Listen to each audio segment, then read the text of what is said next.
We're going to talk some bow setups, arrow setups. We're going to get the skinny on building arrows for TAC from the one and only Travis Johnson. Hey guys. And he's brought along his buddy Andrew Schmeading. Hello. And I'm thinking Andrew might be the wild card here. Yeah. That's where the real money's going to be made here. But I mean, how often do we get to see a guy that's won the truck twice, right? Well, you only get to see it once because it's only happened once so far. Winners, two winnings. I was thinking about it on the way over here, and I think about like the movie, like everybody that listens is probably kids, so they don't know. But the movie Rounders, like Matt Damon, he says, there's a reason that you see the same four guys at the World Series of Poker every year. Like it isn't random. That is true, right? They're definitely the luckiest. Yeah. and so that's what I was kind of thinking about. Travis here, and we're just lucky enough that he happens to live just up the highway. Yeah, so 45 minutes. Yeah. Yeah. Shoots at the club.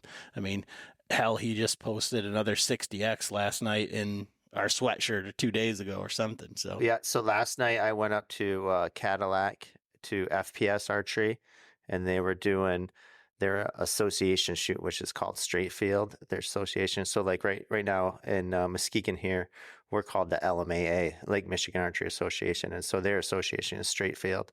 And so it's like a regional shoot within the state of Michigan. And they're having probably like record numbers this year for turnout wise for shooters for their Straight Fields events. And like LMAA, we're having record lows. We're pulling like 20 to 50 shooters. I guess they're pulling the same up there, 20 to 50, but they were down to like 8 to 15 shooters a shoot. Not when we were doing 120. Gosh, were we seeing 160? But for sure 120, 100 to 120. We were doing a few years ago, 4 or 5 years ago for LMAA.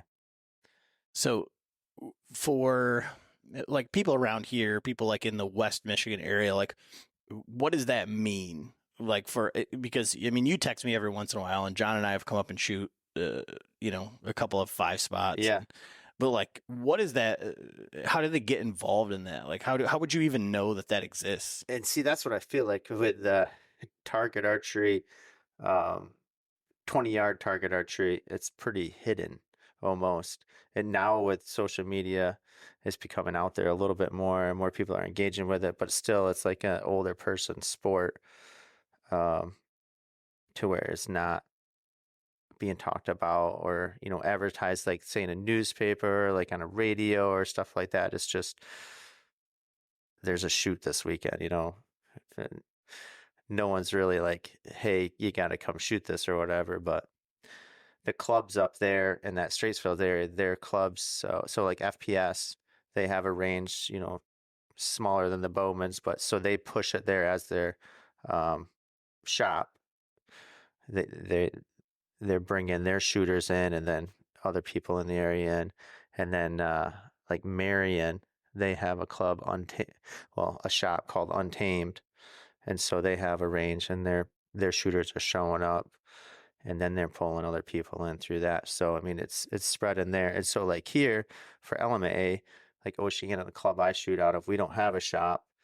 It's just Andrew and Carl Wink and I, and that's about it. They're the ones that are doing the association shoots. So we mentioned to the league night people, hey, come shoot, association shoot or whatever. And 1 or 2 are going to show up out of the, what is there, 30 or 40 of us? 30 or 40 of us. Yeah. Yeah. And so it definitely helps to have the local shops involved with archery clubs, say, because like Muskegon Bowman is considered a club, and there's not a shop associated with Muskegon Bowman, and neither Oceana. So going back to the LMAA, Grand Valley Archery or Sporting Goods, whatever you want to call it, whatever they go by, they are part of the LMAA now, and they had a shoot. And they'll have another shoot coming up, and they had over 50 there, which is a good number. I mean, that's how it should be for LMAs, 50 to 100 120, 110 shooters, but it's just not there this year or last year. So hopefully it keeps going up. So I almost feel like, John, you can probably speak to this too, is that it like either we're so like close to it with our club, like for as much time as we spend here, that it seems like that verbiage of like a shoot. Oh, there's a shoot. Oh, there's a shoot. Oh, there's a shoot. It gets kind of lost in the mix, at least for us here, because No, I understand. there's a chili shoot, there's a 3D shoot, there's a spaghetti shoot, there's a there's a longbow shoot. Yeah, yeah. So they all kind of blend together. So it's just like it's and I think that maybe that's why we just don't get vested in it, is because it seems like we don't have to look very hard to like find a shoot if we wanted to shoot. Oh, because you guys are fortunate to have Muskegon, because Muskegon's such a big club with so many members, and they just always have something going on, which is great, real great. And I feel like they're always pushing like the Coopersville shoots and like some of the other ones. And that's 3D though, right? Coopersville's 3D. Yeah, 3D. Yeah. And I feel like that, but again, there isn't like this big distinction, right? It's just like, oh, there's a shoot, there's a shoot, there's a shoot. And it's like, if you're, maybe because we're not like, you got to probably stay in the loop or out of the loop. If you're in the 3D loop, then you know 3D. If you're in the indoor 20-yard paper stuff, you're in the loop and you know what's going on. But you're trying to like, what about the bow hunters, right? Like how do they know about this? Yeah, how are they going to find out about I think that's kind of like the thing is like, I would say that everybody that we know is like a hunter. So even like our paper league is the bow hunter league. So our, like during the week we have, our league nights, 2 of them are small game. And that's we shoot one of those. Which is the greatest, because similar to 3D, but the cost and targets is way better. Way better. Way better. But I think there's only one night where they're shooting the 3 spot or the 5 spot. And I believe that's Thursday nights. Yep, for Muskegon. And so, I mean, I think it kind of gets lost. Like everyone, well, we got league night or shoot. Mm-hmm. But I really like shooting the 5 spot, but it's, as our team, we always shoot the small game league. So it's like, I would like to shoot 2 nights, but it's like, there's life times, too. Yeah. Well, but I mean, kind of. So when Travis got here, I was shooting my bow, trying to figure out this release and go through all my target panic. And these two like look at my release now, which used to be like so hot, and they're like, "Oh my god, the thing won't go off." But it's working for you, so you need to keep using it. Yeah, but Travis is like, "Well, how's it been shooting?" And I'm like, "Well, I shoot the small game league, so I can't even barely see the X or like where I'm shooting at. So I'm just kind of like shooting at an area. So I don't necessarily know like how the bow is shooting. Like, I mean, I know the bow's, hitting where it's supposed to, but like, am I putting it where it's supposed to? Like, there's so many things that go into play. So like coming in here and like shooting at a spot is like somewhat like, is almost like able to reset. Right. So like, say for someone like you, and a lot of bow hunters, I feel like they need to take the time and not necessarily shoot it like a paper target, but just take and put like a bail pin or a piece of tape, or just take an arrow and shoot your first arrow at the target and say, I'm going to try to hit my arrow. And if they can't hit the arrow, they need to move their sight or try to figure something else out. Because it's easy to get panicked or easy to get freaked out by paper. Wouldn't you agree, Andrew? Oh, I would agree. Because Andrew's been down this whole deal to where he couldn't even put his pin on a full paper target. And now he's to the point where he's shooting 5 spot or 3 spot, and he's hitting the spots. Like we went to Lancaster with Carl and I this year, and he shot Lancaster. He wanted to experience what a big shoot was like. And I think everyone that shoots a bow should step out of just shooting a bow in their backyard or in their basement or whatever and go shoot a big shoot. Just go commit to it, sign up. Lancaster. Next weekend is Indoor Nationals NFAA, and that's in Louisville, Kentucky. And so that's a good time because it's usually over St. Patty's Day weekend, which Louisville, Kentucky on 4th Street always gets pretty wild. Yeah. So I mean, I can tell you where you can stand like weekend at Bernie's if you want to know where John's favorite alley to hang out in is. yeah. And then there's also Vegas. And so there, you can roll through YouTube and, say some of these YouTube bow hunters on there, they'll show up to Vegas because you're shooting 30 arrows for 3 days in a row. And you don't get wore out from that. You get wore out from being in Vegas. Say you're hiking miles around checking stuff out in Vegas. If you're doing that, or you're doing whatever else people do in Vegas. So what's funny is the podcast immediately prior to this one, I talked with Nate Sellers, and you guys ended up shooting next to each other at Lancaster. So I talked to him about that because he qualified really well. Yeah, he was number 1 qualification for Lancaster. I was number 4. Yep, but we never matched up. The kid that beat both of us made sure that we were going to talk to each other on stage. Well, and John, what did you say when you said, I was telling you that Travis got 4th? You were like, oh my God, he was up there with the idiots with the mic, right? Yeah. Like, man, I wouldn't be able to deal with that shit. Like sitting there talking to you when you're on a pedestal like that. But that's what you got to do. You have to step out of your element, and you have to experience stuff like that. You have to do, you have to do stuff like that if you want to become a better archer, even in the woods, even hunting, or say at TAC and standing there with your buddies, and say if there's a couple new people watching you, or you're on that first bail and there's the line of people waiting to. I mean, it's not like that anymore. TAC isn't like that anymore, to where there's more knock times, and they space everyone out better, to where you don't have those big log jams like there used to be.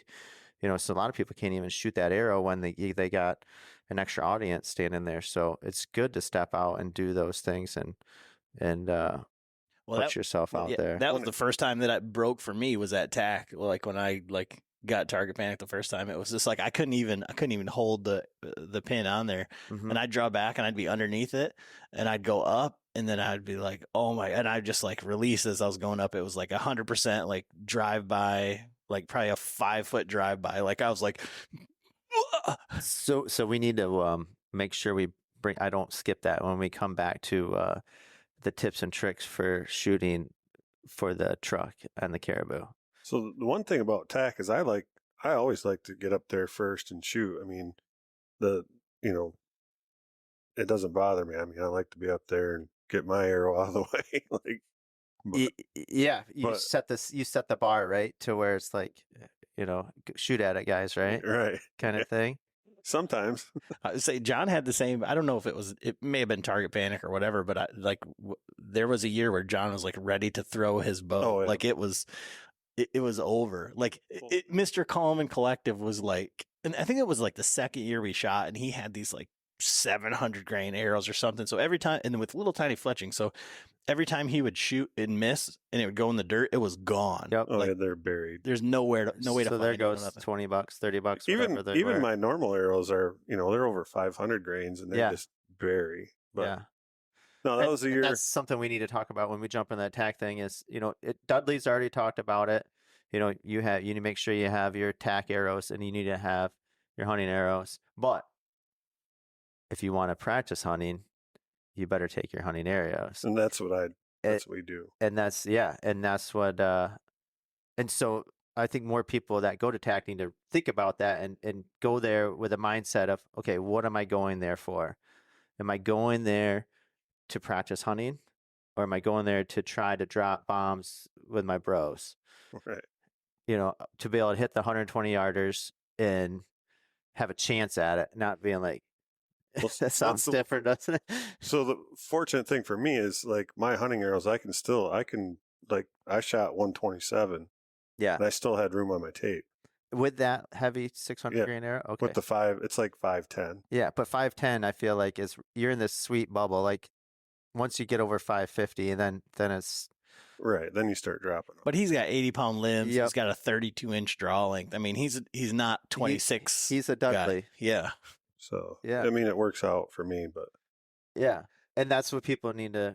This all has been talked about on different podcasts and different videos and whatever, but it's something that people need to wrap their head around and think about when they're headed out to a TAC shoot. Is what am I going there for, and what I want to take away from this. And I feel like that needs to be thought about anytime they're going to shoot their bow is, what am I doing this for, and what am I going to take away from it? Not just, oh, I'm just going to go shoot arrows. No, you got to do it with a little bit of purpose Right. of something. Yeah. The guys hate pulling the arrows. Your arrows. Yeah. Well, yeah, that's, Yeah. it's not going in a little ways. No. Like Greg. So Greg Letzinger, he shows up and he's shooting like some super light arrows, but he's only shooting 60 pounds. He's got a shorter draw length, and he's still trying to reach out. Now for you, like going from like a paper guy to TAC, and there is a level of like hunting in it for you, but I mean, I feel like, and especially now after all of this, like you're expected to be able to like lay them in there at 100 or whatever. Like, I mean, so there's probably a few people that watched the video with Andrew, and I went down and shot with Brandon McDonald in Tennessee TAC last year, and I went down there pretty rough. Just basically, I had 113 yards sighted into my bow, and the rest was like close enough. It was bad. I didn't put any time into that because it was kind of early for me, and I was still focusing on shooting 20 yards, and it's turkey season, and I wasn't really 100% ready. I didn't have a fresh dozen arrows built and a sight tape set to 120 yards, and knowing that I'm going to be an inch higher, an inch low. No, it was like, am I going to hit this thing or not? That's where I was for that shoot. Yeah. So what's different for you as far as mindset going into a TAC versus Vegas? With TAC, it's meeting people and camaraderie and hanging out and trying to win the truck. Yeah, that's what it comes down to. And then Vegas is I'm gonna try to win. Yep. I'm gonna put a lot of time into it to where I'm practicing 2 or 3 times a week, hitting as many local little tournaments as I can. Like we just spoke about the little association shoots, shooting in a shop, just taking time out and just going to a shop and shooting with no one in there, and just trying to shoot a clean target to where I can hang it up and walk out of there. Just pay my money just to shoot, just walk out. I mean, I feel like that needs to be done more if you want to become a better paper shooter, is to walk into that shop, pay your money for the lane fee, pay your target, and shoot two ends of practice, shoot your round, whatever you're shooting. Say you're shooting 30 arrows for Vegas, or you're shooting 60 arrows for NFAA five spot, like just like you were practicing on here. Try to shoot that clean score, write your name on it, date, hang it up, and walk out of there. I mean, you got to practice like that. So in that scenario, like what happens on the third end when you shoot a 9? You freaking keep shooting, because that's what you're doing. You're trying to shoot a score like you would at a tournament, and if you cheat yourself, it's just going to ruin you when you go to a tournament. But I mean, your goal is like to, you're there by yourself. You're there to, want to shoot a clean paper, go, and then like, how do you come away from that, like mentally? Like how do you rebound, I guess? You do it again next week. And do better. Do better. Yeah. You don't want to go there and suck. You got to do better. Yeah, totally. I mean, because that's like, for me, that's the hardest part, is like separate, like I think Joel Turner talked about it, but the best way that I like think about it mentally is like that whole like baseball player thing where they step out of the bat, and they deal with their gloves and do everything because they want to like mentally reset that it's a whole nother pitch, like it's another everything. Exactly. Like everything's brand new. And like, do you have any tricks or anything like mentally or like through your shot process that allows you to do that? Yeah. Soon as you step out of that line, like say this line's right here, the 20-yard line, any shop, any club, anywhere, you have the 20-yard line. When your feet step down there and your arrow's loaded, you have one job to do. It's just shoot your process and shoot that arrow as good as you can. And so like with TAC, same thing. You step up to that, what they have, a stake or a ribbon, a cone. Yeah, you step up to that cone and you kick your feet in, or you, well, a lot of times you have to figure out where the target is first. Because I mean, there's way too many, like Tennessee, I feel like Andrew and I, we were looking 360 from that cone trying to figure out where the target was. But once you figure out where the target is, you kick your boots in and you figure out and think about, you got to make that shot good and make that shot count. And that's the one thing that you need to think about, and not worry about what's going on behind you. Well, I mean, at TAC, it might be a little different. You need to be cautious of your surroundings in some situations. But like, say you're on the line for the truck, that's a pretty safe scenario. There's been once in a while, say a stray mountain biker comes through in the back, that might be a hey, you need to let down or something like that. Or at Crystal, I'm trying to think. There was deer up there last year. Andrew and I saw a meth head walking behind in Tennessee. That was crazy. Because everything in Tennessee was flat. You don't picture it at a TAC shoot. You're shooting a caribou on a flat ground. It was just this flat horse pasture where they had it all set up at. And here comes this meth head. Did he have a shirt on? No, he didn't have a shirt on. No shirt. Sweatpants. Yep. Very typical. Straight out of the woods, right to the caribou target, and then just kind of V-lined it right for vendor alley, vendor row, and then hit the main 2-track in the vendor alley and just walked right into the campground. And we're just like, wow, that was pretty intense. Yeah. And so there's 100+ people all practicing right there too. So there's just all these arrows flying down there, and it's like, whoa. So I mean, you have to be cautious of your surroundings when you're at a TAC of what's behind the target and stuff like that. But when you step up to that cone, you have one job to do, and it's to make that arrow count and do the best you can. And it's one of those things, like Travis has told me this winter practicing, shoot a 30 arrow round, one arrow at a time. Like you shoot one arrow, you walk your 20 yards down, get your arrow, come back. So that way you make the most of every shot instead of burning the first one and then I'll make it up on the second one or the third one or the fifth one, or you practice one to where you have to go down and get that one arrow and come back to where you're really focusing on making that one clean shot. I've talked to a lot of people, like, and I know that this is like doing everything like completely wrong as far as like trying to like be proficient as a traditional archer and then unfuck myself with like a compound, right?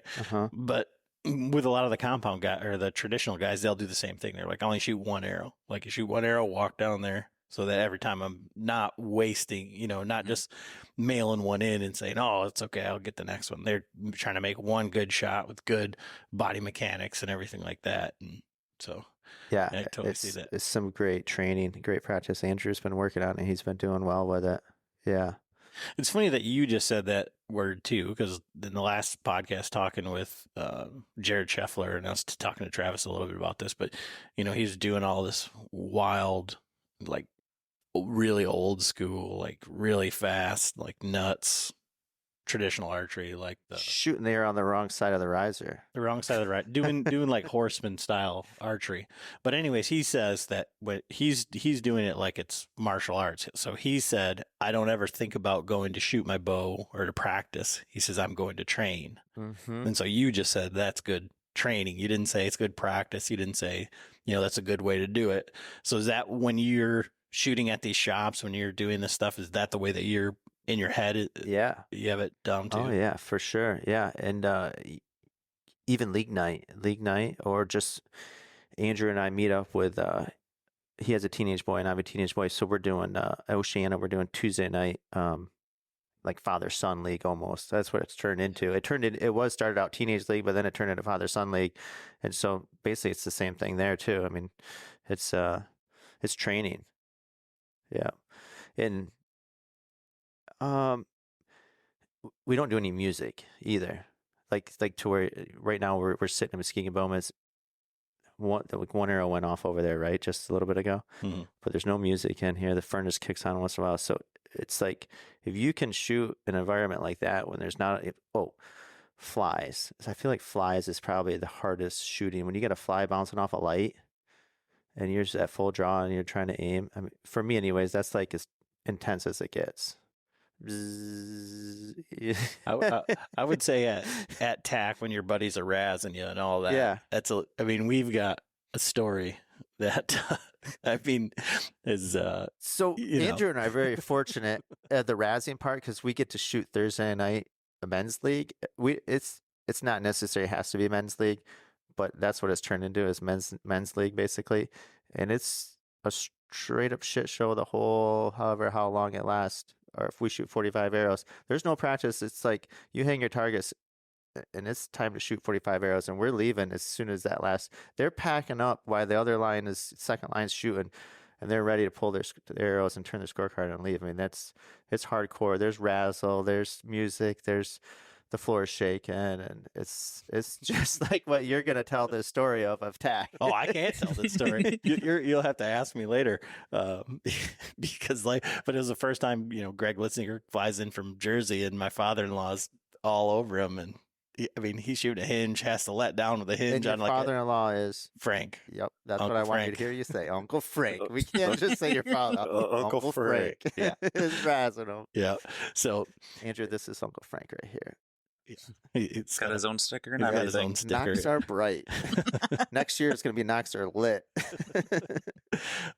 So the kind of the way this podcast came out, and I'd asked Travis about it like in passing, like years ago, I think, like if he was building special arrows for TAC, if he was,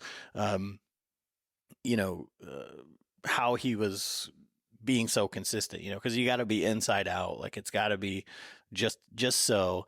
And people don't realize that inside out is tough. Hitting the line is easy. Andrew's been on this quest too. So Andrew and I came up with a term or a phrase for shooting the caribou is tailgate ready. You have to be tailgate ready when you are headed to go shoot that caribou. When you grab your bow out of your bow case, out of the back of the truck, car, wherever, you're walking up there, you got to be tailgate ready. You just skip the practice range, go right to the caribou, and you got to be tailgate ready. So that's what Andrew's been training on, getting tailgate ready. I've been working with him trying to get tailgate ready. And so last year at Tennessee TAC, Andrew thought he was tailgate ready, but he was not tailgate ready. He felt it. He got down there. So talk to me about that from everything that we just discussed, right? So you're talking about training. We're talking about, one arrow at a time. Correct. At 111 whatever yards. Yeah. So Andrew and I, we were talking about shooting 30 arrows, one arrow at a time at 20 yards, but also him and I, we do the same thing, 113 yards, 111 yards, one arrow at a time. And that way you become tailgate ready mentally. Tailgate ready. I think another thing to help you get mentally ready, because it's all fun and games shooting 111 yards, but when you hand over the $150 to Corey or whoever's running it, it doesn't have to be $150, people. It could be 15. Well, it could be 15, but Andrew and I came up with this. You get a better deal. Yeah. The more you buy, the better deal you get. Mm-hmm. So, and you can't just go there thinking, "Oh, I'm going to spend $30 and hit it." But I mean, I can't say that because it happened to me. 2 arrows and it only does take one, but if you have multiple chances and if you get a couple free shots out of it by paying a little bit more up in the front, it works out better.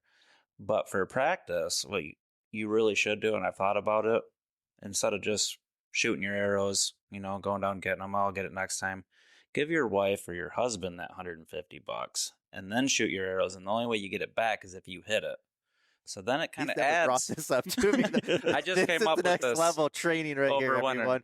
Get ready. So that way, when you got that pressure on you, because shooting is easy enough, but it's when you start paying, you start coughing over money, that pressure starts, and it's no different than standing on a line with 100 other guys indoors, only shooting 20 yards. At Lancaster. Lancaster. Andrew that pressure. felt it at Lancaster. I mean, the first round at Lancaster, I felt like I never shot my bow a day in my life. Like, it was just all foreign. And then, until you can get kind of settled in and learn to control that pressure that you're feeling.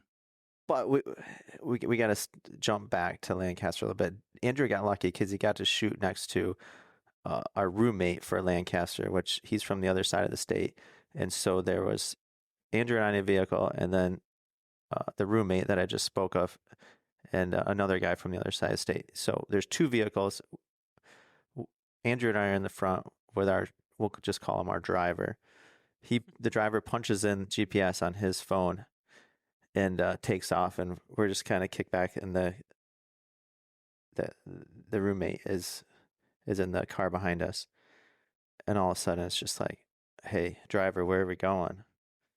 We're headed back to Michigan on this tollway, and there's no getting off of it until like, what was it, 40 minutes? 40 minutes or something. Yeah, and so the roommate is flipping out. And so Andrew gets to shoot with this dude. It gets to be next to him for his qualification score in Lancaster. And so Andrew had that to deal with on top of being on this line with 250 archers. Well, yeah, and it probably didn't help. Levi Morgan was like 15 guys down, and you're just like, oh, wow, there's Levi Morgan. And then, like, next thing you know, Jesse Broadwater steps up next to you, and he's just kind of bullshitting with you, and you're like, oh, like, there's all these, like, famous people that are around here shooting at the same target I am. Like, it's a whole nother aspect to bring in. But going back to the roommate is flipping out on the practice or on the line with Andrew right there. Like, he is like, yeah, he was pretty intense. He couldn't handle that. We were not late. We weren't late to the shoot, but like, we could have been because we were stuck on this toll road. But he was the kind of person that likes to show up an hour and a half early, shoot plenty of rounds, get acclimated to the atmosphere, the environment, and mentally prepare himself. He's not a run and gun. And this goes back to Tailgate Ready. This is what the story is snowballing into. It's Tailgate Ready. You got to be ready. Just drop of a hat. Just pick your bow up, first shot, boom, ready. So how did the roommate shoot? Did it throw them all off? Oh yeah. Yeah. He didn't make it past the qualifier, I don't think. And it was. Now he's got an excuse, right? Shit show. Yeah. But Andrew felt that, and so stepping out of the box, going to your local club, shooting a paper shoot, shooting a paper animal shoot, shooting a 3D shoot is what TAC shooters or bow hunters need to do. They need to step out of the box and go to a local shoot, and then it needs to snowball into an association shoot, and then it needs to snowball into a major event, and just to try it, just to feel what it's like and to do it. I could definitely see like going to like we know everyone in our club, like especially on our night. So like even to start here, like just go shoot a different night with other guys that like we normally don't see. Yeah. That would, you're definitely out of your comfort zone, and then go into a different club or shop to shoot with different guys. I mean, that would make a huge difference. And it also helps really big for hunting scenarios because you're raising that adrenaline level. You're getting kind of pumped up, you're antsy, and like trying to perform under pressure, no different than, a world-class deer steps out in front of you, and it's all kind of correlating to itself to actually make you a better bow hunter. And I want to say that they say like 80% of bow hunters suffer from some sort of target panic, and they don't even realize it. I think because it's probably 90%. Probably.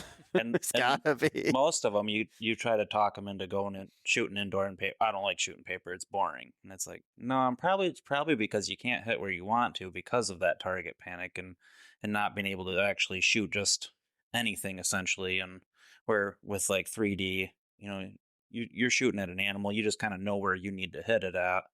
And you're either shooting for score or you're shooting to kill it. And most guys, they're just shooting to kill it because... Which is way more fun. Well, yeah. Mm-hmm. And kind of shooting for score on 3D creates bad habits for hunting scenarios. And yeah. Unless you... I don't know. Nothing better than just shooting a big mechanical. I mean, I was a firm believer in fixed blades, and I still love them, but there's nothing better than mechanical. I'm going to just step back. So now my son is bow hunting, and I was like, he needs to shoot a fixed blade. And then I realized, like, no, he needs to shoot a mechanical that has a cut-on contact and also a mechanical. He just needs to chuck it somewhere on this deer. I mean, that sounds awful. He needs to hit in between the legs and just hit the deer to where there's a hole in it, and we just need to go find him. Well, I mean, I have been listening to quite a few people saying very similar things to where a large cut on contact, center mass, guaranteed you'll get it every time. Where a lot of people get Or the coyotes is going to find it. Well, yeah. You're going to retrieve that deer. Yeah, so. it's gonna be a dead deer. Yep. Where a lot of people get hung up on that inside pocket just in front of the shoulder, and then they kind of yank at the last minute, and then it's a shoulder shot. I'm raising my hand right now, folks, because I've done it. I do it, and it's bad.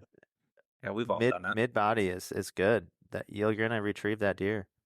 What's funny, just on this little side rabbit hole, is like Ernie always says, he's like, I shoot for the last 2 ribs. Yeah. And like that seems so far back. Like if you're looking at that front pocket or that front shoulder, but when you look at the deer, like, you know, deconstructed, you're like, man, there's stuff there that make it die. Yeah, you got a lot of good stuff right there. Mm-hmm.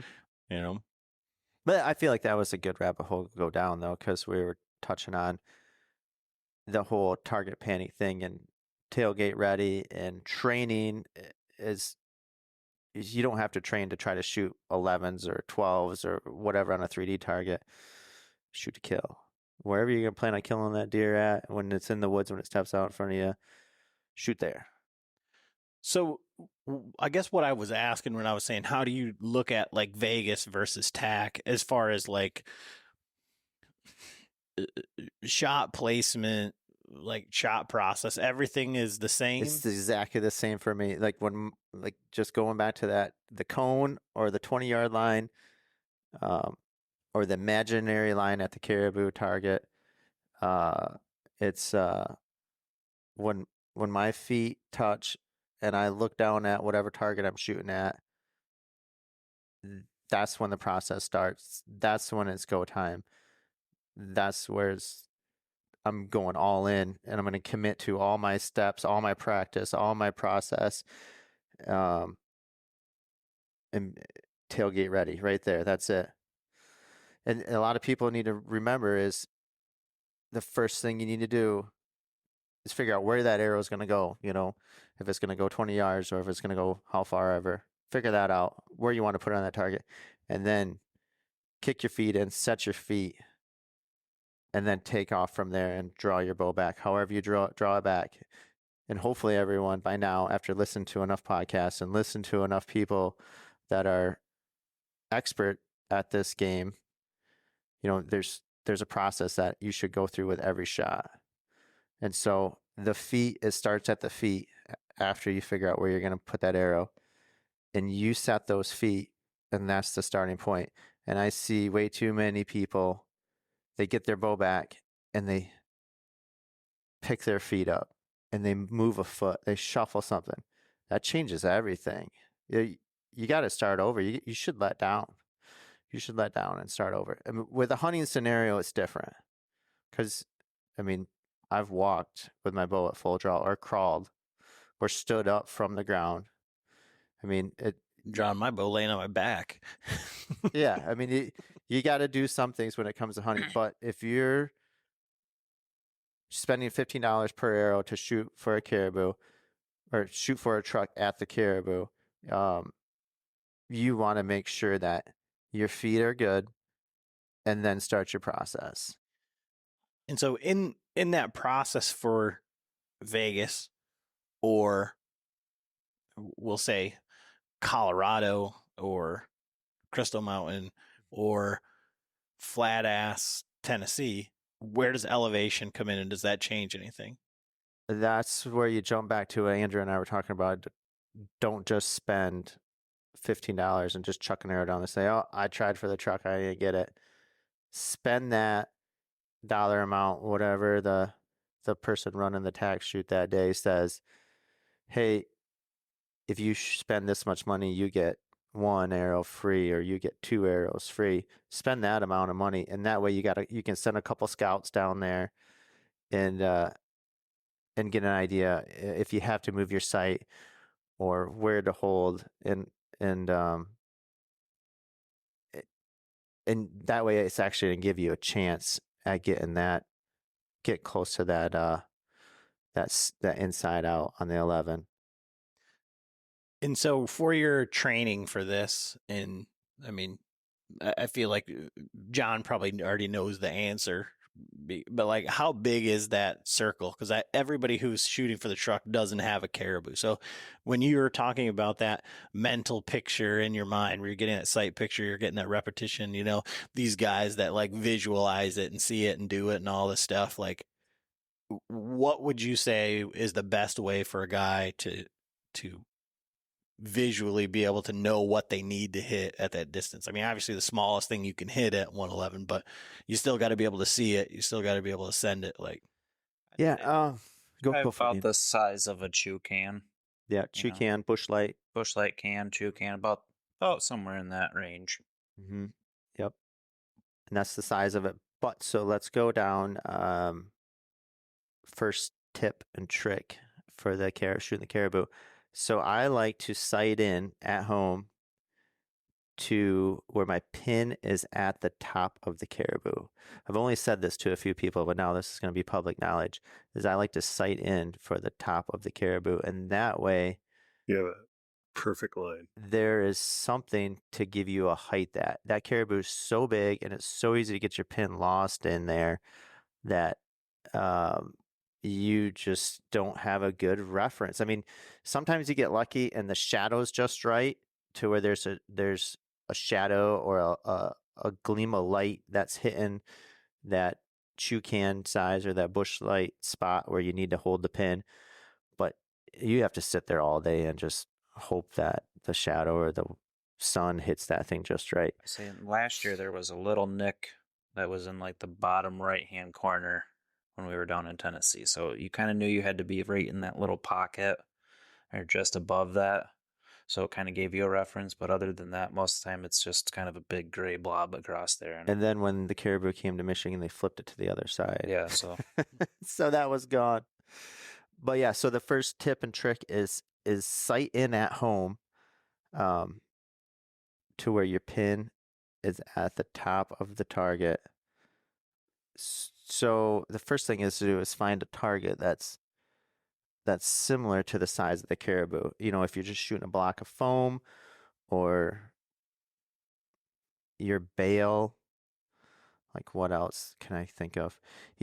Your target or that you're shooting at, you know, not necessarily a paper target or whatever, but your target, your bail, what you're shooting at should be roughly the size of the caribou. So I have a cardboard box that I stuffed with, this is another tip or trick for everyone, DIYers, stuffed with boat shrink wrap. Cardboard box stuffed with boat shrink wrap, pack it in there tight, and then I shrink wrap the outside of that cardboard box, and that's the same size as the caribou body. That's what I have at home to sight in at. So I can put my pin at the top of that cardboard box, and it will hit the middle of that cardboard box. My arrow will. So it's dropping that much in there.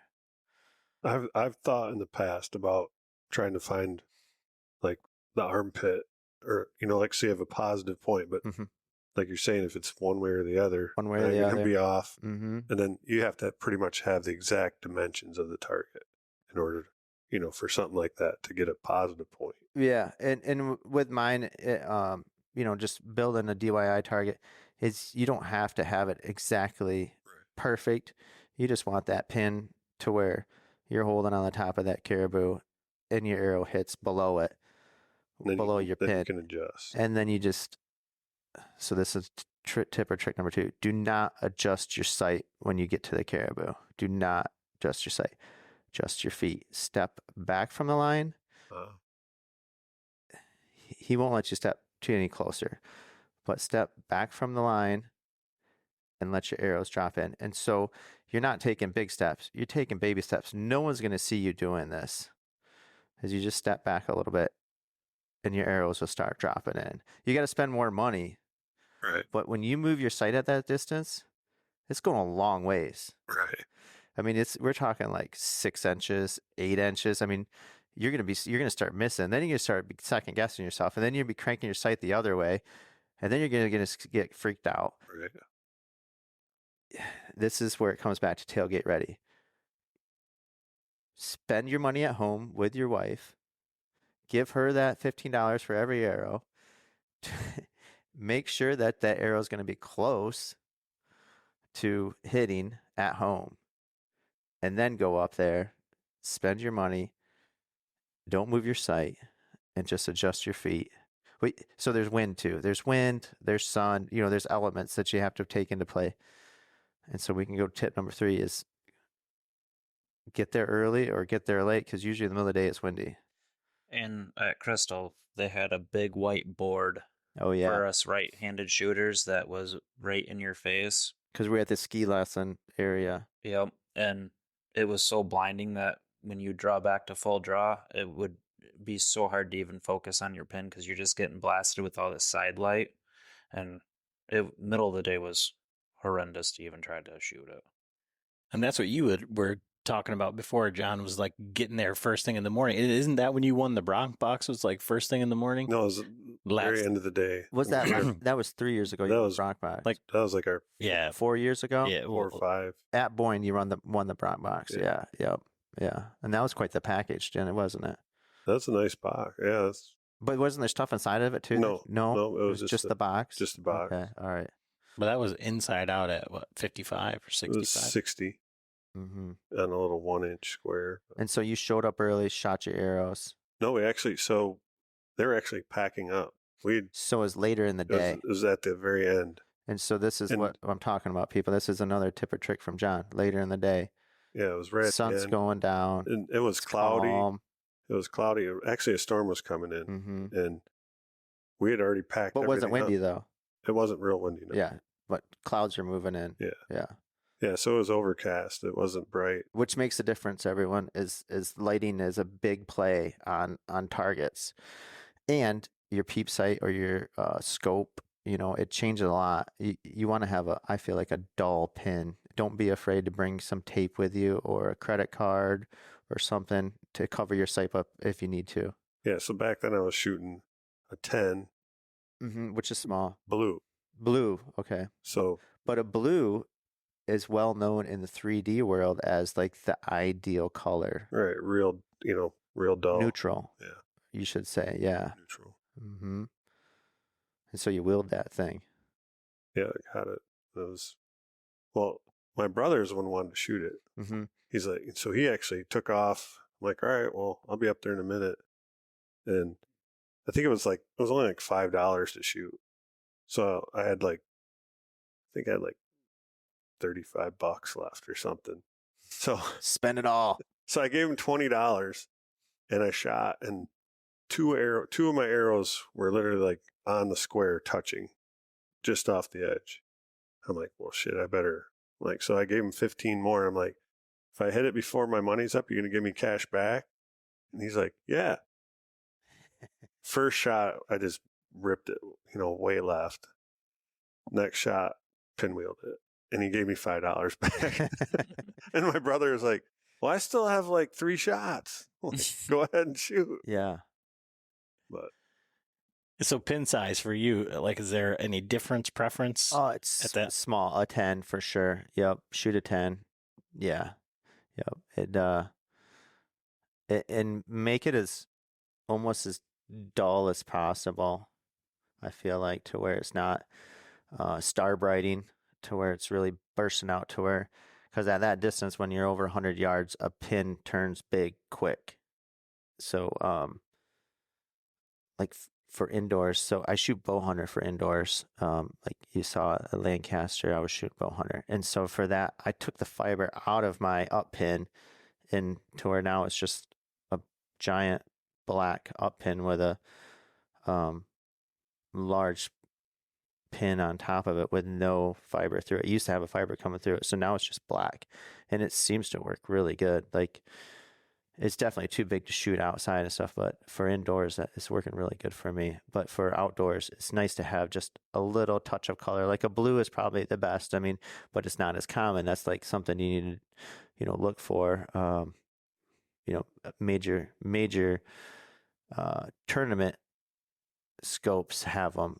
Not like run of the mill Bowhunter scopes have a blue fiber in it, because it's not ideal for killing scenarios. I feel like of the blue colors, unless you spend the money like on the light system you have, like with what do you call that light system? The ETAC. Yeah, with the light system like that, you can make any pin look good because there's so many Settings. range of settings to where you really can get that pin dialed right in. Yeah. And now for arrows, like I see you got a bunch of different arrows here, and like I was saying, like that's kind of where this had started. Is, like, I asked Travis like years ago, like, do you build special arrows? And he's like, yeah. And he's like, he wasn't really ready to give out the information. Now I'm like, screw it. I got 2 trucks in the bag. Everyone needs to get a truck. So at that distance, so I'm gonna plug Dudley. Dudley's doing it right. So he's selling arrows out of a roll. Like he's buying a roll of carbon, and you're getting a dozen out of that same roll. You're not getting just arrows that are just made and they just grab the arrows and here you go. You know, you don't really know what you're getting. And so with like these arrows I have in front of me, they are high end outdoor target arrows. I mean, I don't know the price ranges on here, but I mean we're pushing like okay, this Fire Knock one. So did you guys talk to Fire Knock when you were at TAC last year? I don't think so. Don't do it. No, everyone needs to talk to Fire Knock. He will give you zero faith in your setup. So Dr. Wu, he sold me on his arrows. So he batches his arrows and has his carbon built with only the finest and his arrows all match and stuff like that, and his components are the best. And so this cost me quite a bit for this dozen arrows, and I wanted to see how it would do at 113 yards. And so I just said, I'm shooting 70 pounds, 28.5 inches, out of medium aggressive cam. You know, it's a hunting cam, but I forget what cam. How would you say it? It's not like a super speed cam. You know, it's more of a medium hunting cam out of my compound bow. And so he came up with this arrow for me, and I wish I knew the tip weight. The FOC it's about average, I would say, for an arrow. But Fire Knock, they have their knocks too that are extremely well built, and knocks are so awful.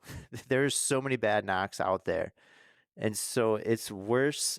It's worth spending the money on a premium knock for your arrow, not necessarily just buying a Fire Knock or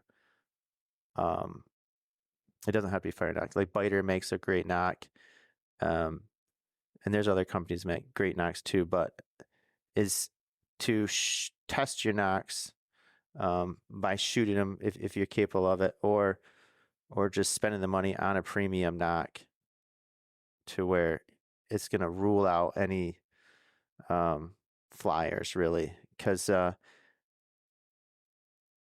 that distance, 111 yards, it's easy not to have your arrows hit together. And so like with this Fire Knock arrow that I'm holding in my hands, it has a number on it. It says 392, and I got a grain scale in front of me. We're going to see how much this arrow weighs and see if that's, let me zero it out. And it says 373. So I'm wrong. 372.7. That's what this guy wrote on it. So Fire Knock guy does not build his arrows. He has a guy, and I believe his name is Jeremy, like his custom arrow builder. And so he built these arrows for me, and I'd say every one of these arrows are just perfect, and they shoot so good. And it was easy to hit the Caribou with this arrow setup. So what I'm getting at is this: we're spending money on a dozen arrows just for the caribou. One thing I took away, like in all of the time that we've been doing this podcast, and even prior to that, like shooting with John and having John like explain bows and arrows to me instead of like, go buy some arrows off the shelf, just shoot them. The one thing that I've probably taken away more so than anything is like the importance of like knock fit and like Knock fit is tolerances huge. and all that, and then knock pinch and all of the different things. You can have a perfectly built arrow and put a shitty knock in it, or have the wrong center serving, Mm-hmm. so you don't have the right, and it's just going to shoot like shit. Like your consistency is going to be terrible. That is true. And Andrew, we were just messing around with his new bow and trying to get it to tune for indoors at 20 yards. And really it carries on for bow hunting or shooting tack. Is you need to show up with a tuned bow as well. You want your bow tuned and your arrows tuned to your bow. So, I mean, there's work and steps and a process that needs to be taken in before you just go there. And that's where Tailgate Ready comes in. Is you need to put the time into where your bow is dialed in for those arrows, and then the knock pinch is just right. I mean, there's so many variables, and you just need to get rid of all those things to where the only thing you have to worry about is putting your boots on the ground and making them shots count. So one thing, because we don't have any video with this podcast or anything, you're showing some like really toothpick arrows. I mean, you could have like a perfectly set up. Are these 27s that were flying out there that are just perfect, or what are we doing? the what? The 27s? Yeah, I mean, just for the guy, because Yeah. they might say I got those. I shoot Vegas too, so I'm going to send guys. them. So, what I have in front of me is the one that I'm holding to where you could like punch it in on your phone or your computer is a Carbon Express Nano XR, and this spline is a 490. So this is more for that 65, 70 pound bow. So it's tiny. I wish I brought like a caliper to measure the size of it, but it's only the size of, say, I mean, what do you guys got for reference for this? It's probably less than a 4 mil. Yeah, there we go. It's less than a 4 mil. So this arrow will fit inside of like a standard hunting arrow. So like the 204 Express, the 204. Yep, the standard Carbon Express. A 1913 aluminum arrow. It'll fit inside of that arrow. So it's a tiny little arrow, and I'm shooting small veins on it as well. And this is another thing, there's a few guys online that say you have to run a helical, a big offset or whatever, and mine are just 2 degree. I run 2 degree offset, maybe even less than that, just a small offset on my veins, because at that distance, I don't want to be losing too much speed. I want this arrow to carry down there and go behind the pin as close as possible. And so there's a lot of talk about, you need to run a big helical or big offset or whatever. And I'm not a believer in that. I like to run a pretty straight fletch on mine and a smaller fletch. So do you, and we talked a little bit about this like beforehand and stuff like that, but so all of these things are going to like kind of stack on top of each other to be more accurate, or to be able to, I guess, build up to your potential, right? Mm-hmm. And are these tips and tricks going to help a mediocre shooter be able to put one in?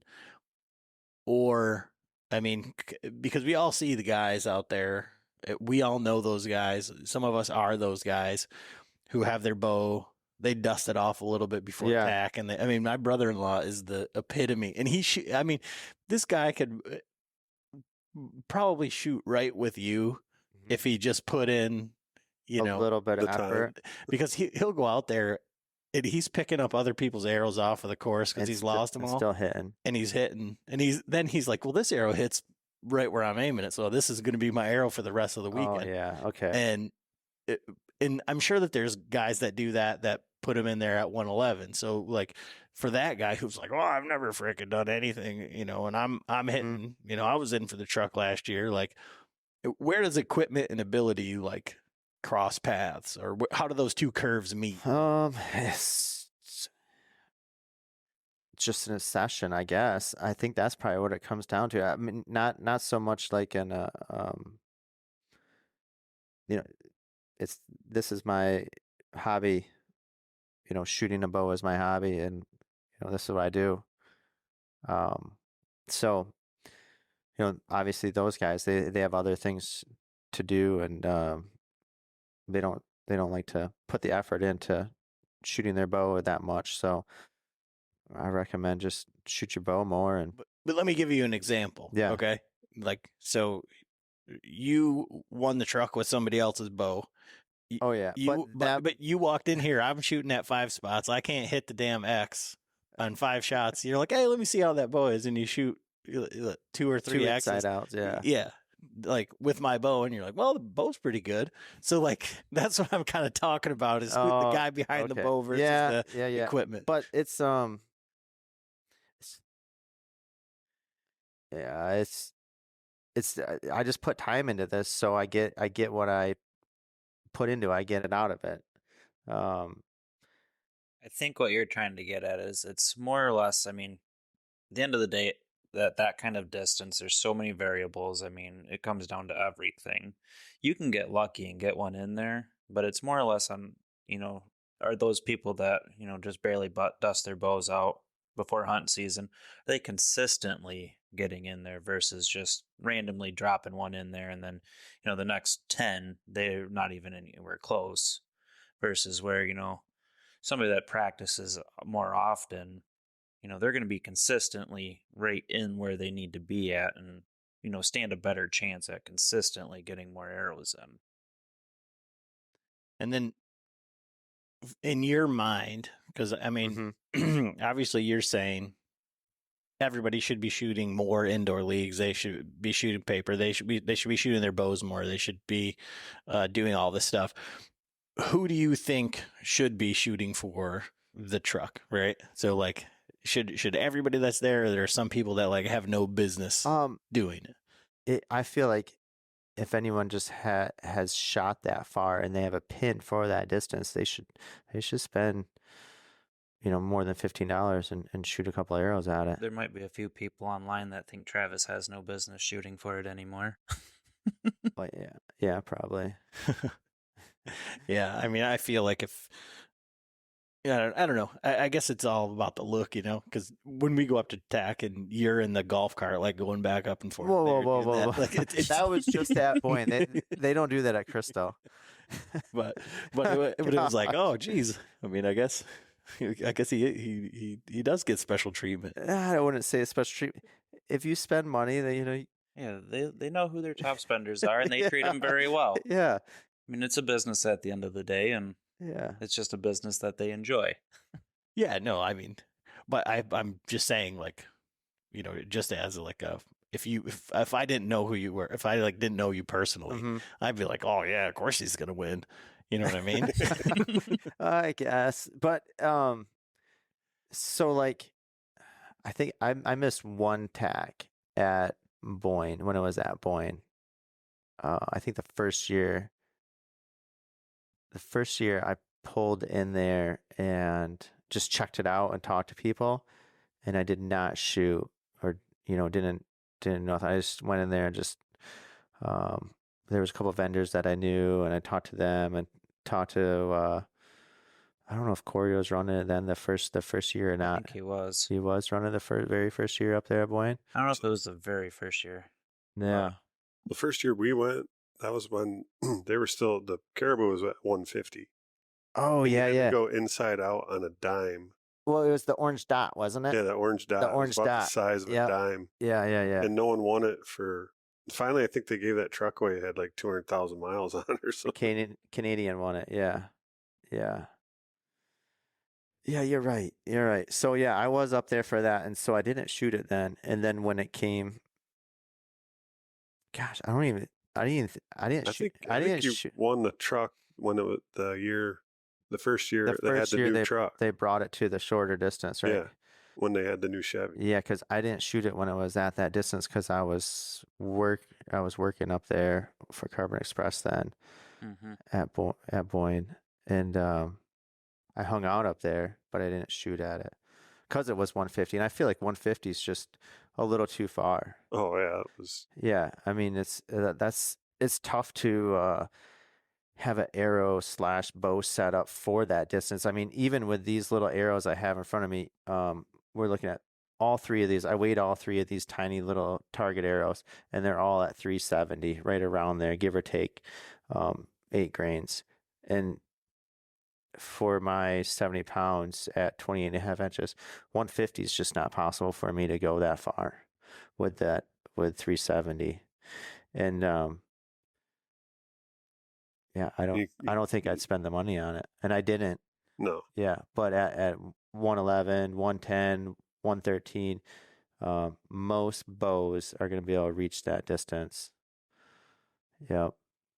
And especially with aiming over the top of it, like I was saying. So, I mean, there is antlers on that caribou too, so you could sight in for antler as well. Right. So you're saying, you just keep saying 113, 113, and I think we always looked at it as like 111. So I feel like that's tip number 5. All right. So, you get there and you hit your rangefinder on it. And most rangefinders do not compensate at that distance for elevation and stuff like that. They usually blank out over 100 yards. That's from just what I've experienced. I don't have a real expensive rangefinder. I mean, maybe now there's a better one, but the one I have, it doesn't give me a number for over 100, a cut number. And so what I'm saying by that, everyone, is like, you have your rangefinder set up in bow mode and you're in a tree stand and you click it and the deer's at 30 yards and you click it and it says 30, but shoot for 28. Right. And so I just like to show off with my pin set at 113, and that way I can just take a step back and it's going to be good, or 2 steps back. But another tip for everyone out there with 1-pin sliders or multiple pin sliders, use whatever rangefinder you sighted your bow in with. Even out on the course, I know I always have guys like, oh, what was that range? I'll tell them, well, my range finder's 5 yards different than theirs. They shoot it, they miss, and they're like, well, what the hell? You told me it was that. And make sure you use the rangefinder you sighted your bow in with. That is a big tip. Yeah, I always shoot my own rangefinder. Last year on one course, we were shooting 12 guys. So we didn't have time. We were. Yep. Give me a range. Give me a number. Yeah. 64 to 68. Like, okay. All right. Well, with a group like that, if I'm shooting a group like that, I'm not necessarily trying to hit the middle every time. Right. I'm just trying to hit that target and get on to the next target. Yep. That was the epitome of shooting with your bros. Shooting. Then it was like shooting through, like, can I get it through that? Yeah. The tree? Can I shoot? There was one where, like, couldn't even see the target. There was a bush because everyone was over here. I'm like, I'm going to put it over the bush. Yeah. Yeah. That's some of the best practice right there. It's just, that's fun. If it's safe, like previous what I brought up, you got to make sure what your surroundings are and stuff like that. Because some of those targets are, they do really good setting up their courses, but there's always that 1 or 2 targets to where it's like a little questionable. Well, last year we had a girl walk down, like she must have been Lost. with a group, Mm-hmm. and she's like, "Oh, I'm done with this, so I'm walking back." Walked right down through the knock-on course where I'm like, everyone's like, "Wait, hey!" So Adam, you called Corey, or who'd you call? Sean. So, like, hey, come there's get this. There's a woman walking right down the middle of the course, like. Mm-hmm. Holy shit, that was sketchy. Yeah. But yeah, when we're doing it, we're like, when we shot that, we were the last group on the course. Yeah. So And so we were like, so it's good. Yep. Safe. That's good. except for the guy next to us that blew his bow up. Huh? Well, that was 2 years ago, but Yeah, that was 2 years ago. Oh gosh. Forgot to put arrow in. Which is a very common deal. Guy I shot with almost did it, and it was at the start of the Sitka course. It was right after you, or the prime course, right after you get off the lift. There's that big downhill shot, and you know we were partying the night before, and there might have been a little bit of a hangover factor in there. And he draws back, and I just happen to look over, and I'm like, let down, let down. And he lets down. He's like, what? I'm like, put an arrow in that thing. He's like, oh, dude, you just saved me. He's like, I would have been horrible to blow it up on target number 1. Yeah, he was standing right next to me, and when that thing went off, and it was like shit went flying. Like holy! And there was actually there's 3. The target before that, or 2 targets before that, there's 3 guys that were at full draw with no arrows on. like let down. Wow. Yeah. And that's part of going back to that tailgate ready is you have to show up to anytime you shoot your bow is with a process to where that's part of your process, is where's this arrow going to go, and then put the arrow in your bow, or your arrow's already in your bow, but it's just part of that process, which we hear so much of from Turner, and then there's a lot of other guys talking about you have to have a process when you're shooting your bow, and I've always been a firm believer in that is have a process and take that process with you every time you're shooting your bow, wherever you're shooting your bow, and it definitely makes you a better archer. I think if we circle all the way back to like that target panic thing, just because, I had so many conversations with so many people about this and been going on for years and years and years. And I think finally, like going to shooting this hinge and like having it set so far apart that I have the time to actually think about it. Oh yeah. That's what has done it. And you, for guys that are listening and they're like, yeah, I know I got a process like that. Like, I know all of this stuff, and John walked in here and said, yeah, there's a podcast with Joel Turner. Like, yeah, I understand it. I know all the things except for that, the disconnect between just being in control of the actual shot. And now there's so much time between the click that the click doesn't bother me. Even like when I draw back and it clicks over here, I'm like, okay, just bring it to my face. It's okay. If it doesn't click out there, then it's like, okay, well, I got a long way to go until it clicks. And then once it clicks, it's like, okay, now I need to get just focus on. Yeah. You got a lot of movement out here if you're clicking out there with that release. Holy. No, I mean, I feel like I do the same thing what he's doing when I walked in here and he was shooting. That seemed like the perfect point to click is right now I have my arms up and I'm drawing back. When I'm drawing back is that click is happening before you even get to your cheek, because that way you're stretched out far enough and it's time to get that string and get behind your peep and start getting on the target. But like I had to take the sight off the bow, and Andy May talked about it, all these guys have talked about it so much, and I was like, that's ridiculous. So but I was like, all right, well, I now I know, because it's difficult with a thumb release or a Caliper, trigger or whatever, because you're just plucking it. Yeah, and I feel like even with a back tension, there's like no tactical sound that says, okay, like now I'm off the porch or whatever Joel Turner says. Yeah. So with that, it's with the back tension, like the silverback, once you take your finger off the safety, now you're in it. I know, but there's but it's the same thing as like I could do the same thing as like once I like got to full draw, once I move my thumb over to the trigger or whatever, like it's easy to say that, but it's hard to like really believe and execute that, because you can always just click it. And so like that's what it took for me to like do that. And so like that's coming in here and shooting spots, and like that's why I didn't shoot I had to work this week, so I didn't shoot our indoor league.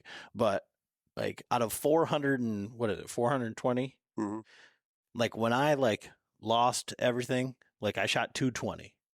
I missed the whole target twice. Oh wow, yeah. And then I shot like 260, and then I shot like 280, and then I shot 315 last week. And so like I'm moving in the right direction. And Now like, you're going to do better because now your pin's closer. having control. Yeah. And so like that's why I was like, when I came, John's like, I didn't bring my bow. I didn't know I was supposed to bring my bow. And I'm like, I have to figure out this shooting at this distance, because I can shoot at 7 yards in my basement all day long, and I have control over it. But it's way different when the pin's down there and I can't like focus on exactly where I need to do. So I need to still stay in that. And I think that that's important at TAC, because you make that one bad shot, and you were saying you want to come back to that, the like sweeping like target panic Yeah. on the Caribou or whatever, because that's what it was. Like when I lost it at TAC, it was like I just couldn't, I couldn't, because I didn't have a spot to aim at. And, you know, I've found at shooting at 7 yards, you know, I'm shooting at like either arrow holes or like I'm shooting at like the big shot, like the bullseye in the shot, or the center of the bees, you know, and I'm hitting those, but I'm able to like focus on that. And then for the first time in my life, I'm allowed to like let the pin float instead of just be like, oh my God, I think it's on the thing, you know? See, I just have a hard time talking about that because, I mean, I guess I've tasted a little bit of panic here and there, but it's never to the point to where I've had to like start over and rethink everything and start from the ground up like you did. It's just, I just always been just lucky in that point. And that's where, going back to the putting the boots and setting your feet, you know, that's just my start of my process. And I feel like my process is so strong and ingrained in me to where it gets me through all those bad times and keeps me away from the target panic and stuff like that. So like you watch people on the Lancaster stage, you know, I was lucky enough to be up there this year. And, I mean, there's people that fall apart up there. Which is so easy to do. You're on stage. There's a microphone in front of you. A little bit of the time there's bright lights on you. There's a camera on you. Everyone's watching. And so having something to fall back on, a shot process, something to think about other than everything else that's going around is so important.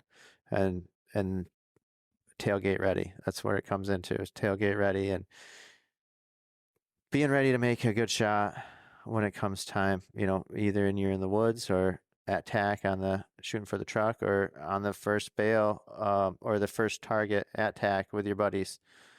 You know, tailgate ready. You got to be there. You got to put some time in before you go somewhere and shoot your bow. What your draw cycle? I was watching you when we first got here. As you're drawing the bow back, you're looking up. Are you looking at your top cam? Or you just is it just your? It's just part of it. Just making sure that thing's gonna come back safely. Really, yeah. The peep, the sight, the cam. I was just just looking at everything and seeing how it is.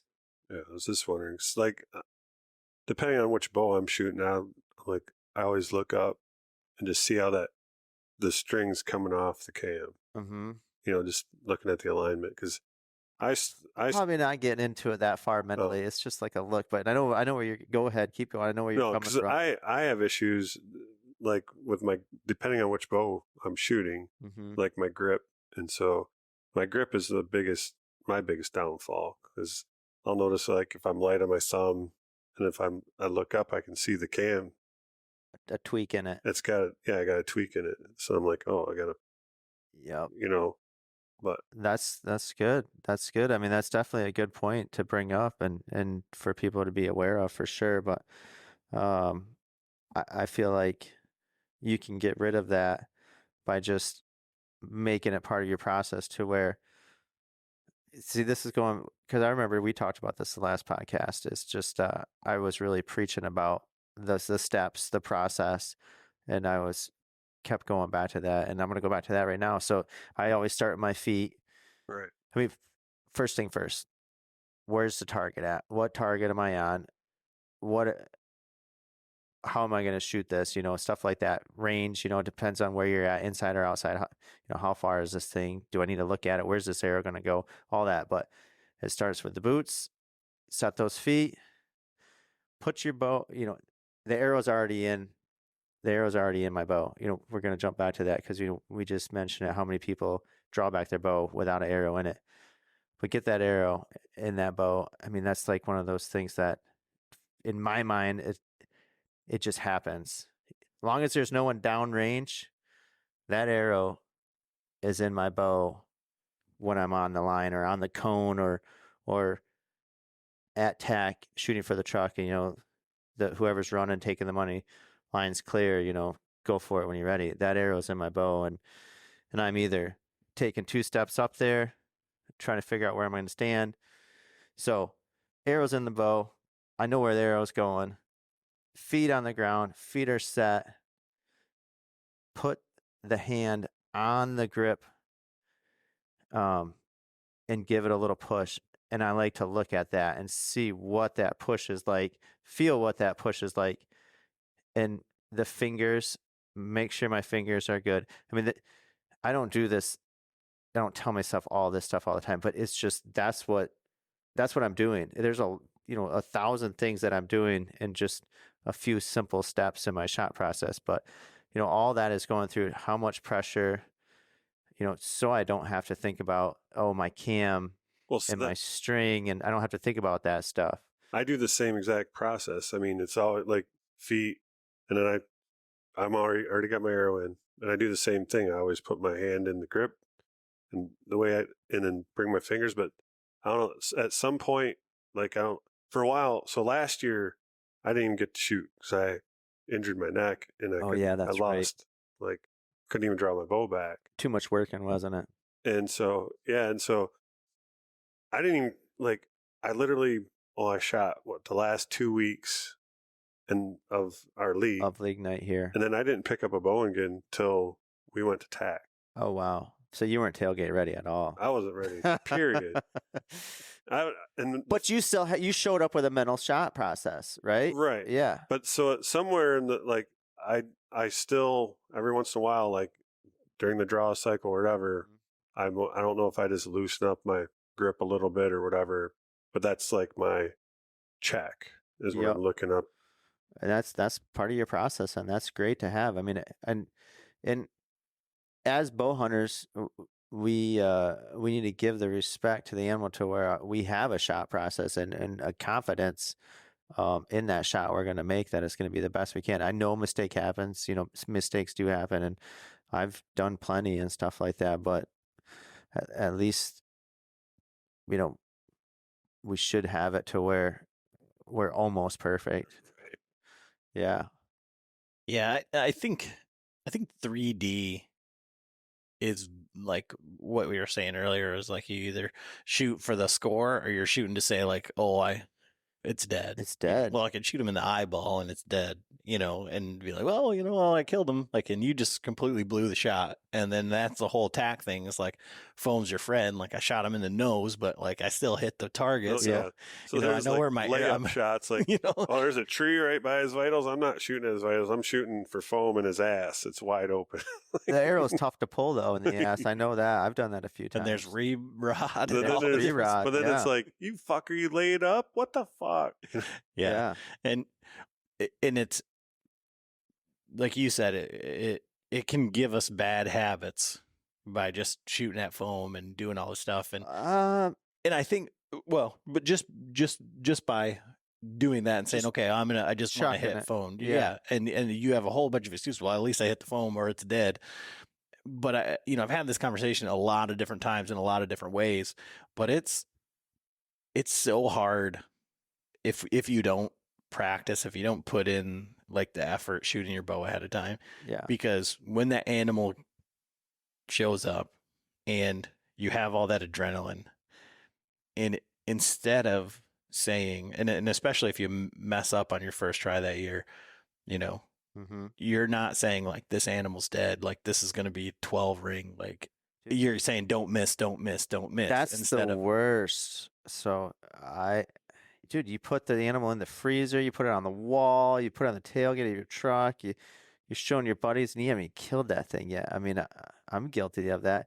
So at 20 yards, it's so easy to do. Last night, shooting them 60 arrows that I posted on Instagram and tagged you in, it was easy to think about hanging that target on the wall and chalking it up as I got all these before I even shot them all. No, you can't do that. You got to go back to your process, put your feet on each side of that line, knock that arrow, and run through that process for every arrow until it's over with, till it's done, till that animal's on the ground, till you're touching it, till it's in the back of your truck, till you're eating it, and then it's on your wall. Don't be putting, what do they say, the cart in front of the horse? Don't do that. It's so easy to do, though. I've been caught up in that many times, but simplifying things and having a process is so much better for archery in general. So much better. So, John, are you going to commit to shooting for the truck this year? You always say you're going to, and then you say, I say I this haven't is shot. the year. Well, Buy yourself a dozen arrows that are in good high quality, fletch them with a little degree offset. And so there is such thing as clocking. I know some people say it's a myth or whatever and all that stuff. It's good to clock an arrow and to see which way you want to fletch it, right or left. Do you have, like, so looking at this setup, and these are, sub 400 grain arrows for a 70-pound shooter, Yeah. 65, 70-pound shooter. Do you have a preferred, so back when we first started this and we were like looking at, okay, like what Dudley was shooting and all that stuff. And he was saying like 280 feet per second was like the best arrow flight. Like, yeah, there's a sweet spot with speed for sure, like 287. So is that what you're building these for? Or? I have no clue. I don't own a chronograph, but it feels about that. Looks from your ichrometer, it's pretty good. Close. So, Andrew and I, we've been working and talking about this quite a bit the last few weeks is build your arrow, and you have a poundage. Okay. For going into, shooting over 100 yards is you have an idea of where you want to be on poundage, say. You want to be in the higher. You want to be closer to that 70 pounds, I feel. I mean, not everyone needs to be. You can go to a lighter poundage, I guess. I would say like a comfortable poundage for you. Comfortable poundage, yeah. That sounds better. But so you have a poundage, an ideal poundage that you feel comfortable shooting and holding weight that you feel comfortable shooting.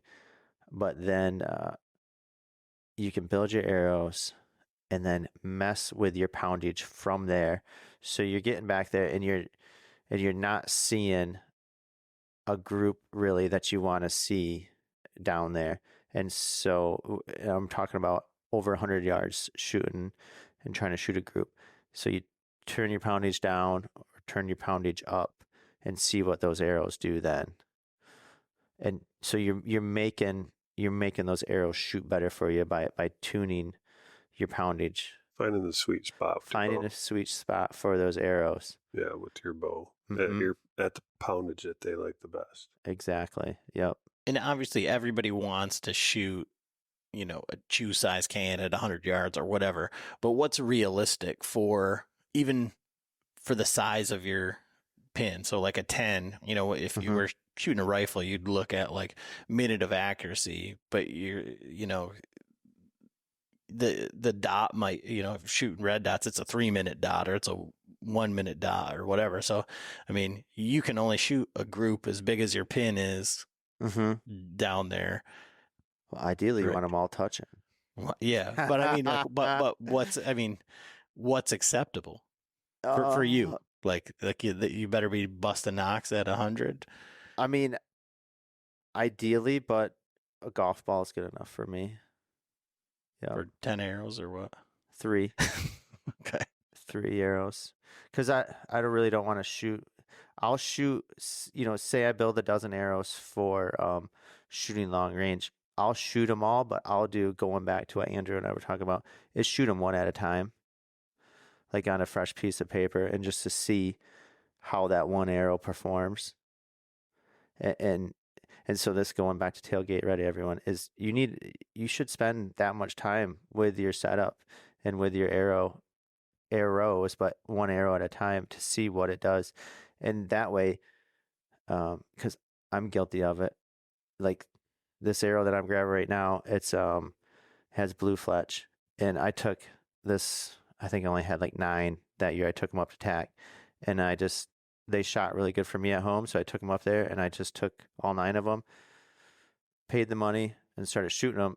And there was arrows that wouldn't hit behind the pin, and I was like, "What the heck?" Bad knocks. Change a couple knocks out. There's just a couple arrows that wouldn't shoot good. So get rid of those arrows before you go up there, because you're wasting money. I was wasting money. I was hoping maybe the wind would push them in or something like that, but they wouldn't even hit 10s really. So I was sorting arrows up there at TAC, shooting at $15 per arrow, and spend that time at home and sort those arrows at home one at a time. It will save you money. It will save you time when you're up there. It will be way better. And so this is something that I think what I'm hearing in there, like at least I can translate to like something that I'm familiar with, is like when I was in the Marines, like shooting 500 yards, 200 yards, I'm old enough so that it was open sights and all this stuff. And I never like had the confidence in myself. So I always thought that like I didn't trust I trusted the equipment and thought that I was always wrong. So like if they were hitting left, like I never adjusted the shot. I was always like, oh, it's just me, just like shooting here. Like I was shooting everything was shooting right. And it's like, oh, it's gotta be me. Like I gotta be doing something. Move that sight. Like jack the sight. So but in this case, you're saying like, trust yourself as a shooter, and it's like, it's the equipment, right? So like make those changes to a point. Yeah. If you're hitting at home and then you're up there with the same arrows in exactly. So you're saying take the stuff and trust the equipment. And then when you're in that final situation, paying that money for that arrow, trust what you showed up with. Trust what you showed up with, but do the work at home, show up tailgate ready, and make sure she's tuned. I mean, you're lucky you have a good bow mechanic and someone to get you relatively on the board, close enough to where, that didn't sound good. It always does that. But, have a pro shop or someone that knows more than you do. And so that's what... John, you're in trouble. That's what I weigh out a lot of options. So like going back to this Fire Knock arrow, I bought a dozen from Dr. Fire Knock because he sold me that this is the best arrow built with the finest fletching, the best knock, and the best tip. Like there's nothing straighter, more truer, better flying than this setup right here. And I wanted to prove him that there's no way, there's no way that thing's going to be the best. And really, these 12 arrows shoot so good. They go right where they should. But this is what I do with my setup. I don't mess with my bow a lot. What I do is I take this arrow after I purchase this arrow from someone that knows way more than me, that built this arrow for roughly what I want to shoot. 70 pounds, this cam, this draw length. And so I'll take this arrow and my bow and send it to someone that knows more than me and have them tune that bow to this arrow, build a string, if it needs it. If I need a new string on my bow, build a string with the serving size for this knock to where I know the knock fix is going to be correct. And so that way I know it's me or I know it's the equipment. I'm getting rid of all kinds of variables. I know it sounds extreme, but you might as well rule some things out before you go out in the field and try to figure something out. Rule it out way ahead of time. Yeah, and I mean, just to reverse engineer that, if somebody's at home saying, I'm not paying, $400 for a set of arrows. I don't know what you paid for them, but I know that's what it was. I know what I know what a good set of arrows costs. But they could do that on their own, but it would just take weighing out, spine testing, exactly, doing all of that stuff and making sure that they had, 3 arrows. They might not need a dozen if they're just going to shoot, but you could do all that stuff on your own, but you're just saying, I'm paying for someone else to do it. I don't think the average person can do that on their own. I mean, this is the highest quality carbon that, maybe there's better, but this dude sold it as this is the highest quality carbon there is, and this is the best fletch, this is the best nock, and this is the best component to go in the front. I mean, But I just think about like when he's talking about that, I think about like you and like I'm not buying cabinets, I'm building them because I'm not paying that much for cabinets. I can build them for myself. Like but I'm thinking it's a time issue. So, yeah, so I have six, exactly, I have 6 kids now. I just had my 6th kid not too long ago. Right before Lancaster, actually, my wife, I'm so lucky that she let me go to Lancaster. And so I take the time, I find time by letting someone else do it. Right. Let someone else build these arrows for me. Let someone else build my bow for me with this arrow that I want to shoot out of this bow. And then that way, all I have to do is sight it in and shoot it. I don't have to mess with too much. Andrew had to shim his cams the other day on his new bow.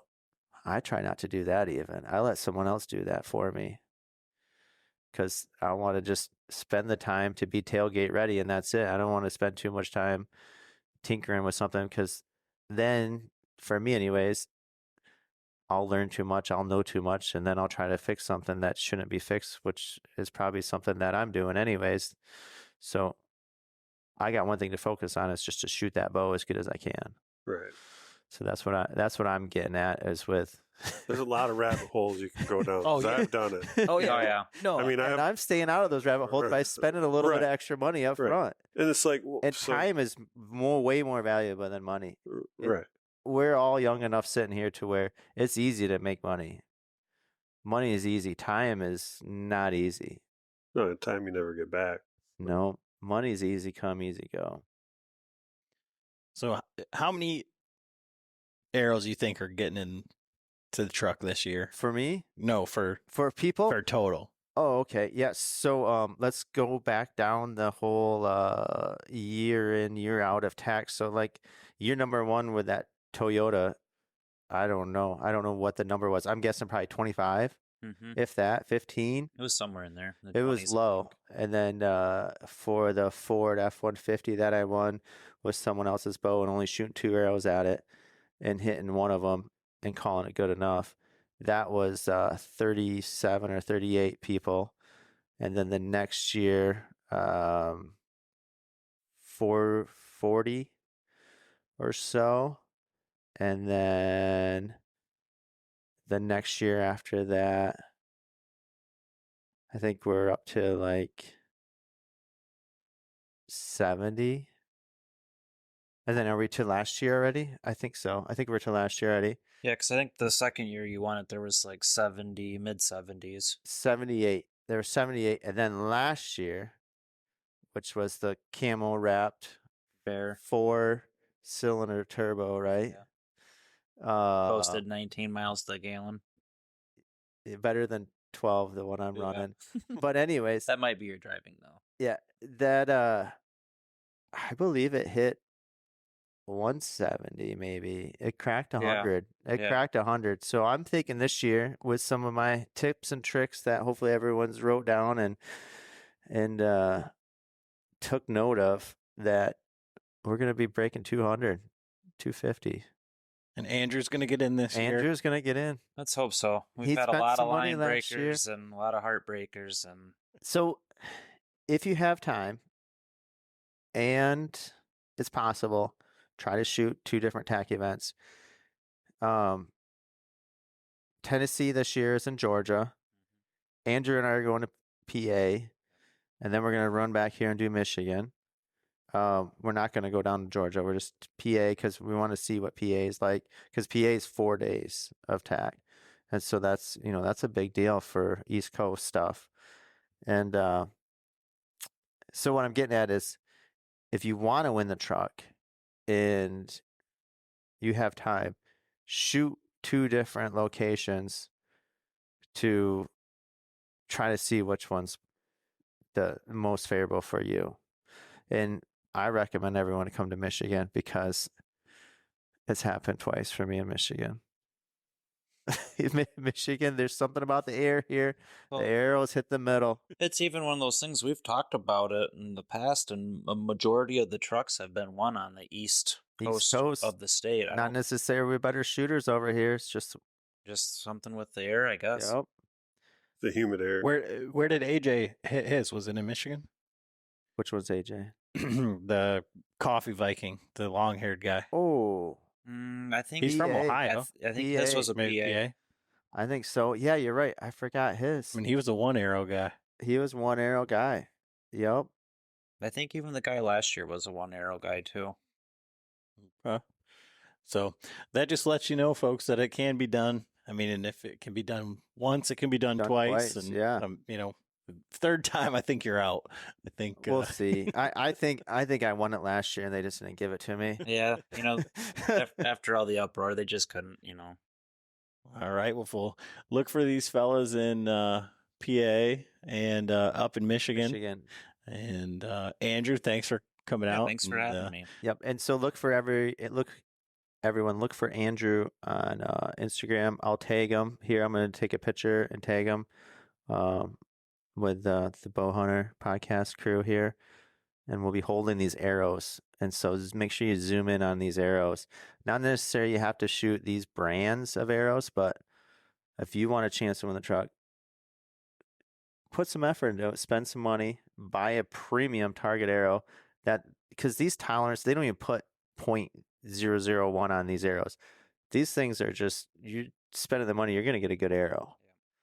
And I also think putting in the practice at 20 yards with that shot replication, practice in your form, practice in your follow through, that's going to make you better than, you know, sitting down and shooting 10 dozen arrows at 100 yards. There's a good point right there. Up close, working on that shot form, because that can be translated out from 20 yards to 60 yards to 80 yards to 150 yards. Mm-hmm. It's just getting that process down to where every shot feels the same, every shot is the same, and that's going to increase your accuracy downrange at long. My favorite distance is 7, like you've said a few times tonight. 6 or 7, wherever your 20-yard pin hits middle at that close range is my favorite place to practice. And that's just for me. I can see what I'm shooting at, Mhm. and I can be fully engaged in the whole thing. And Yeah. I don't know if that's good or bad, but it's good. It works. Mhm. It's helping me. So Yeah, keep it up. You're doing good. 7 yards here goes through the wall. yeah, I'm gonna be in the garage. Oh yeah. Well, don't do it here then. So, well, all right, fellas. I really Thanks, appreciate guys. you Yeah. giving us the time. And John, welcome back. It's good to be Welcome back. back, For, John. Hope to hear more from you. Be gone for another 2 months. And we'll see at TAC, you're saying? Yeah. That's about 2 months away. All right. Look for that picture, everyone, on my Instagram or the Bowhunter podcast Instagram. All right, guys. Thanks. Later.